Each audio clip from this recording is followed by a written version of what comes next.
Why do data inventories fail? And what can privacy teams actually do instead? Well, I know you're excited to read all about data inventories. I'm most excited to tell you that I've been recording a training session all week in California. It's something I've been working on for over a year, and I can't wait to have it released soon. Oh, and if you want to hear all about the super fascinating personal data mix-up that happened to me while renting a car, be sure to check out my social post. That is going bananas. So many people had similar stories that they wanted to share. I'm writing this after a really long day of flying, jet lag, and recording. Hopefully, there aren't too many typos. Last week, I wrote about why no privacy program succeeds when it relies on a single person, and why having the right internal and external people is the foundation for anything else.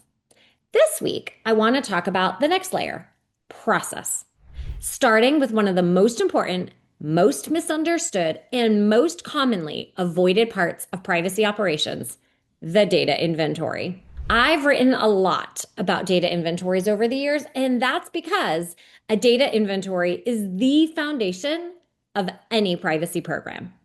When an inventory is solid, privacy work becomes clearer, faster, and far more defensible. When it's missing, incomplete, or inaccurate, nearly every other privacy obligation becomes harder than it needs to be. Oh, and GDPR requires one. Minnesota does too. CCPA's regulations require businesses to access data inventories as part of their cybersecurity audits. And despite how central it is, many companies are in one of two situations.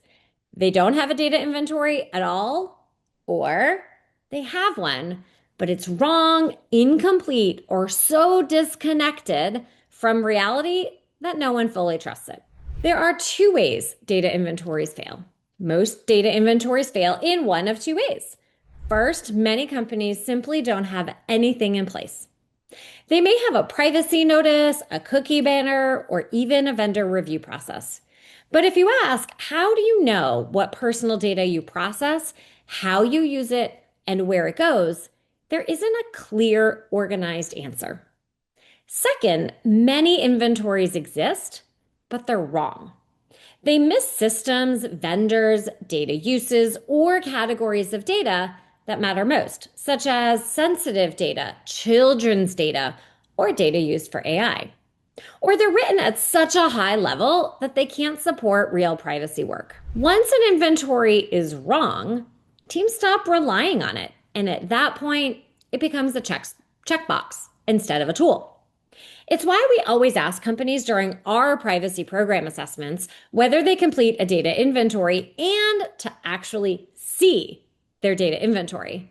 I've had plenty of companies proudly check the box that they are all set with their data inventory, only to review it and see that it was just the one part of the product and nothing else, when it had oodles of other personal data, or it just covered a few IT systems and not how data was used, and a myriad of other stories. Catch me at the next privacy conference, and I'll share my many lacking data inventory tales. Why does this happen so often? Inaccuracy rarely comes from lack of effort. It usually comes from how inventories are built. Many inventories are created under intense time pressure with limited business participation by focusing on systems instead of behavior before privacy is embedded into everyday workflows, which brings me to one of the most important distinctions I want to make. Privacy inventories must cover processing activities, not just systems. From a privacy perspective, knowing which systems exist is not enough. What matters most is understanding processing activities, which is documenting how personal data is actually collected, used, stored, shared, or sold. Credit goes to CCPA and copycat US laws, and retained. This is why I've always loved GDPR's concept of a record of processing activity, a ROPA. Yes, I just said love GDPR and ROPA in the same sentence. A ROPA forces companies to document how data flows through the business, not just where it sits technically. It captures the reality of how data is handled, why it's handled that way, and what risks are created along the way. Too many data inventories originate with a security lens, which has been focused on system names, vendors, databases. Those are important, but they don't get to the heart of privacy risk. Privacy risk lives in questions like, how was the data collected? What was the individual told at the point of collection? What purposes is the data used for today, not just originally? Is that use aligned with expectations? Who is the data shared with and why? How has the use changed over time? If an inventory can't answer those questions, it won't support privacy notices, consent decisions, or risk assessments, no matter how complete the system looks. Why is a processing activity focus so important? When inventories focus only on systems, privacy teams often struggle to keep privacy notices accurate, evaluate whether consent is required, explain data use clearly to regulators or customers, assess whether a use of data is appropriate, even if legal. You can know where data lives and still not understand how it's being used or whether users were properly informed. That gap is where privacy risk lives. A data inventory is a system. I want to be very clear. A data inventory is a system, meaning it's a repeatable way of capturing, maintaining, and using information about data processing. That system can absolutely live in a spreadsheet. I would much rather see a spreadsheet that accurately reflects processing activities and is actively maintained than a sophisticated tool that was implemented once and never fully adopted. And let me tell you, I see a lot of these. Tools can help as a complexity grows. And if you're using automated tools to help find data, this is great. If you're ready for more advanced automation to ensure you know what data is actually in which system, that's very helpful for efficiency. And there are many available tools to help you. But tools do not perform complete data inventories on their own. Just a few, and definitely not all, of the important questions data inventories help answer. Should the data be collected in the first place? Exactly how is sensitive data collected, used, and shared? Was notice properly provided? Is the right legal basis or business purpose in place? Does data cross borders, or is the right cross border mechanism in place? Let's talk about what the interplay between a data map and a data inventory is. The technical answer is a data map is a visual representation of data flowing through a company. A data inventory is detailed documentation about a data process. Software companies and privacy pros often use them interchangeably. Some companies have a visual data map showing how data moves from system one to system two. And some companies like taking a data inventory and flipping it also to a visual data map. Fun fact, privacy tech can help you do this automatically. Do you need both? Not really. Which do you need? A data inventory is more than a data map. Why?